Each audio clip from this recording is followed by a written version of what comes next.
10 kg ಅಕ್ಕಿ ಯಾವಾಗ ಕೊಟ್ರಿ ನೀವು? ದೊಡ್ಡ ಸ್ಟೇಜ್ ಮ್ಯಾಗ 10 kg ಅಕ್ಕಿ ಕೊಡೋದು ಎಲ್ಲಿ ಯಾರಿಗೆ ಕೊಟ್ರಿ? 10 ಕಾಳ ಅಕ್ಕಿ ಕೊಟ್ಟಿಲ್ಲ, 10 ಕಾಳ ಅಕ್ಕಿ ಕೊಟ್ಟಿಲ್ಲ.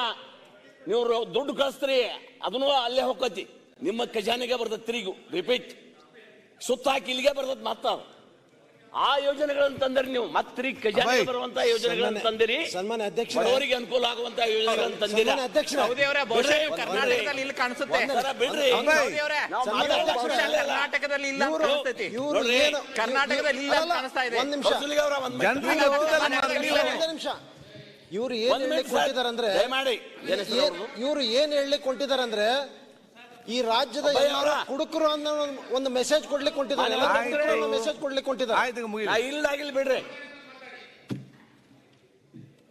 ಮಾನ್ಯ ಅಧ್ಯಕ್ಷರೇ, ನಮ್ ಕೇಂದ್ರ ಸರ್ಕಾರ ನಾವು ದುಡ್ಡು ಕೊಡ್ತಂದ್ರು ಕೊಡ್ಲಿಲ್ಲ ಅಂತ ಹೇಳ್ತಾರೆ. ನೀವು ಪ್ರಣಾಳಿಕೆ ಮಾಡೋ ಮುಂದೆ ಕೇಂದ್ರ ಸರ್ಕಾರ ಕೇಳ್ಕೊಂಡು ಇಟ್ಕೊಂಡಿದ್ರಿ. ಪ್ರಣಾಳಿಕೆ ಒಳಗೆ ನಮಗೆ ಅಕ್ಕಿ ಕೊಡ್ಬೇಕಂತ ಕೇಳಿದ್ರಿ ಅವ್ರಿಗೆ, ನೀವು ಪತ್ರ ಬರ್ದ?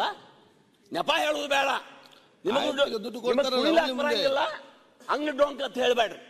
ನಿಮಗ ಗ್ಯಾರಂಟಿಗಳನ್ನ ಜಾರಿ ಮಾಡೋದು ಆಗವಲ್ದು ಸರ್. ನಾವು ಪುಗ್ಸೆಟೆ ಕೇಳ್ತಿಲ್ಲ, ದುಡ್ಡು ಕೊಡ್ತೀವಿ ಕೊಡ್ರಿ ಅಂತ ಕೇಳ್ತಾ ಇದೀವಿ. ಸರ್ಕಾರ ಮೇಲೆ ಹಾಕ್ತಿರಿ. ಆಯ್ತು, ಈಗ ಪ್ರತಿಪಕ್ಷ ಈ ರೀತಿ ನೀವು ಯೋಜನೆಗಳನ್ನು ತರೋದ್ರ ಏನು ಉಪಯೋಗ? ಇನ್ನು ಕೊನೆಯದಾಗಿ ಯುವ ನಿಧಿ ನೀವು ತರೋ ಮುಂದ, ನೀವು ಘೋಷಣೆ ಮಾಡೋ ಮುಂದ ಪ್ರತಿಪಕ್ಷ ನಾಯಕರು ಮಾತಾಡ್ಲಿಕ್ಕಿದೆ, ಬೇಗ ಮುಗಿಸಿ.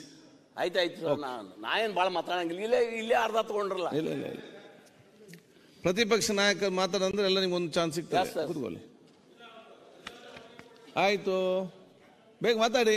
ಅದೆಲ್ಲ ಗೊತ್ತಾಗ್ತದೆ ಲಕ್ಷ್ಮಣ್ ಸವದಿ ಅವರಿಗೆ. ಸುಮ್ಮನೆ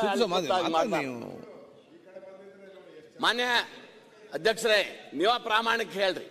ಯುವ ನಿಧಿ ಘೋಷಣೆ ಮಾಡುವ ಮುಂದೆ, ಪ್ರಚಾರ ಸಭೆಯಲ್ಲಿ ಹೇಳುವ ಮುಂದೆ ಎಲ್ಲಾ ನಿರುದ್ಯೋಗಿಗಳಿಗೆ 3,000 1,500 ರೂಪಾಯಿ ಕೊಡ್ತೀನಂತ ಹೇಳಿದ್ರು ಇಲ್ಲೋ? ಡಿಪ್ಲೊಮಾದವ್ರಿಗೆ 1,500, ಡಿಗ್ರಿ ಆದವ್ರಿಗೆ 3,000. ಈಗ ಯಾಕೆ 6 ತಿಂಗಳೊಳಗ ಪಾಸ್ ಆದವ್ರು ಕೊಡಾತೀರಿ? ಈಗ 6 ತಿಂಗಳೊಳಗೆ ಪಾಸ್ ಆದವರು ನಿರುದ್ಯೋಗಿ ಹಂಗಾಕಾರ ಹೇಳ್ರಿ ನಮ್ಗೆ, ಅದು ನಮ್ಗೆ ಗೊತ್ತಾಗವಲ್ದ. ಆಗ ಡಿಗ್ರಿ ಮುಗಿಸ್ಕೊಂಡು ಹೊರಗೆ ಬಂದಿರ್ತಾರ, ಅವ್ರು ನೌಕರಿ ಹುಡ್ಕೊಳ್ಳೋಕೆ ಟೈಮ್ ಬೇಕೋ ಬೇಡ ಅವ್ರಿಗೆ? ಅವ್ರನ್ನ ಗುರುತಿಸಿ, ಯಾಕಂದ್ರೆ ಭಾಳ ಮಂದಿ ಇರಂಗಿಲ್ಲ, ಅವ್ರಿಗೆ ಎಟ್ಟ ಕೊಟ್ಟು ಕಳ್ಯಾಕಬೇಕತ್ತ. ಈ ರೀತಿ ನಿಮ್ಮ ಘೋಷಣೆಗಳನ್ನ ನಾಮಕೆ ವ್ಯವಸ್ಥೆ ಘೋಷಣೆ ಮಾಡುವಂತ ಕೆಲಸವನ್ನ ಮಾಡಿರಿ. ಎಲ್ಲ ಕೊಡ್ರಿ, ನಾವು ನಿಮಗೆ ನಮ್ಮದು ಪರ್ಮಿಷನ್ ಅದ, ನೀವು ಎಲ್ಲಾ ನಿರುದ್ಯೋಗಿ ಯುವಕರಿಗೆ ಕೊಡ್ರಿ. 10 ವರ್ಷದ ಡಿಗ್ರಿ ಮುಗಿಸಿ ಕೂತಾರ್ರಿ, ಖಾಲಿ ಕೂತಾರೆ, ನೌಕರಿ ಇಲ್ಲ. ಕೊಡ್ಲಿಲ್ವಲ್ಲ ನೀವು ಬರೀ 6 ತಿಂಗಳೊಳಗೆ ಕೊಟ್ಟಂಗ್ ಮಾಡ್ತೀರಿ. ಇದು ಸಹಿತ ಅವ್ರಿಗೆ ದ್ರೋಹ ಮಾಡಿದಂಗೆ ನಿರುದ್ಯೋಗಿ ಯುವಕರಿಗೆ. ನೀವು 3,000 ನೀವು ಅವ್ರಿಗೆ ಕೊಡ್ತೀರಿ ಅಂತ ಹೇಳಿಸಿ, ನಿಮಗೆ ಸ್ಕಾಲರ್ಶಿಪ್ ಕೊಡ್ತೀರಿ ಅಂತ ನಿಮಗೆ ಹೋಟ್ ಹಾಕ್ಯಾರ ಮನೆ ಸಲ. ನೀವೇನ ನಿಮ್ಮ ಯೋಜನೆಗಳನ್ನ ನೋಡಿ ಹಾಟ್ ಹಾಕ್ಯಾರ ತಿಳ್ಕೊಬೇಡ್ರಿ, ಎದಿ ತಟ್ಕೋಬೇಡ್ರಿ. ನಿಮ್ಮಟ್ಟಿಗೆ ನೀವ ಈಗ ಕೊಟ್ಟಿಲ್ಲ, ನೀವು ಅವ್ರಿಗೆ 8 ಮಂದಿಗೆ 10% ಮಂದಿಗೆ ಸಹಿತ ಮುಟ್ಟಿಲ್ಲ. ಅದ ತಯಾರಾಗಿ ಕೂತಾರೆ. ಯಾವಾಗ ಲೋಕಸಭಾ ಎಲೆಕ್ಷನ್ ಬರಲಿ ನಿಮ್ಮನ್ನು ಮುಗಿಸ್ಬೇಕಂತ ತಯಾರಾಗಿ ಕೂತಾರೆ. ಈಗ ನಿರುದ್ಯೋಗಿ ಯುವಕರು ಅದನ್ನ ತಿಳ್ಕೊಂಡು ನೀವು ಯೋಜನೆಗಳನ್ನ ಜಾರಿ ಮಾಡ್ರಿ ಅನ್ನುವಂಥದ್ದನ್ನ ನಾ ಸಂದರ್ಭದಲ್ಲಿ ಹೇಳ್ತೇನೆ ನಾನು. ಯಾಕಂದ್ರೆ ನೀವು ಕೊಡ್ಬೇಕಾಗಿತ್ತು, ನೀವು ಮಾತಿನಂಗೆ ನಡಿಬೇಕಾಗಿತ್ತು. ಮಾತಿನ ತಪ್ಪಿ ನಡೆದಾರ ನೀವು, ಅದಕ್ಕೆ ನಿಮ್ಮ ಮೇಲೆ ಸಿಡಾ ತೋರಿಸ್ಕೊಳಕ್ಕ ಆ ಯುವಕರು ತಯಾರಾಗ್ಯಾರ ಅನ್ನುವಂಥ ಮಾತನ್ನು ಈ ಸದ್ಯ ಸಂದರ್ಭದಲ್ಲಿ ಕೂರಿಸಿದ್ದಾರೆ. ನಿಮ್ಮನ್ನು ಅಲ್ಲಿ ಕೂರಿಸಿದಕ್ಕೆ ನೀವು ಕಾರ್ಯಕ್ರಮಗಳು ಜಾರಿ ಅಲ್ಲ ಸರ, ಈಗ ಪಶ್ಚಾತ್ತಾಪ ಪಡಾತಾರ ಅವ್ರು.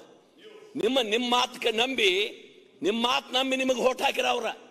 ಈಗ ಅದನ್ನ ನೀವು ಫೇಲ್ ಆಗ್ಯಾರಿ, ವಿಫಲ ಆಗ್ಯಾರ, ಅವ್ರಿಗೆ ಏನೂ ಮುಟ್ಟಿಲ್ಲ. ಅದಕ್ಕೆ ನಿಮ್ಮ ಮೇಲೆ ಯಾವಾಗ ಬರ್ಲಿ ಅಂತ ಕೂತಾರ. ಈಗ